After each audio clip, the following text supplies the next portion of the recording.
Hi friends, मुलांनाच काय मोठ्यांना सुद्धा कारलं खायला आवडत नसते, पण अशा पद्धतीने जर कारल्याची भाजी कराल तर सर्वजण आवडीने खाणार। अगोदर अशा पद्धतीने कारले स्वच्छ धुवून घ्यायचे आणि कारल्याची दोन्ही कडा कट करून घ्यायच्या। अशा पद्धतीने तुकडे करून घ्यायच्या आणि कारल्यातील बिया काढून घ्यायच्या।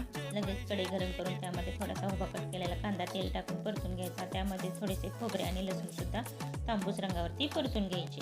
कांदा खोबरे थंड झाले की एका मिक्सरच्या भांड्यामध्ये घालून त्यामध्ये थोडीशी कोथिंबीर, लाल तिखट, काळे तिखट, धनेपूड, थोडेसे मीठ घालून मिक्सरमध्ये बारीक करून लगेच त्याच कढईमध्ये थोडेसे तेल घालून कारले थोडेसे परतून घ्यायचे। वाटणामध्ये थोडेसे शेंगदाण्याचे कूट आणि लिंबू पिळून मसाला कारल्यामध्ये भरून घ्यायचा आणि कढईमध्ये तेल गरम करून मोहरी, जिरे, हळद घालून एक एक करून तेलामध्ये कारले सोडायचे। 2 मिनिटे कारले झाकून ठेवायचे। 2 मिनिटांनंतर उरलेला मसाला घालून आणि थोडेसे पाणी घालून दुसऱ्या बाजूने 2 मिनिटे कारले शिजवून घ्यायचे। मस्त असे कारले तयार आहे। व्हिडिओ चॅनलवर केव्हाच अपलोड झालेला व्हिडिओ आवडला असेल तर व्हिडिओला लाईक करा आणि चॅनलला सबस्क्राईब करा।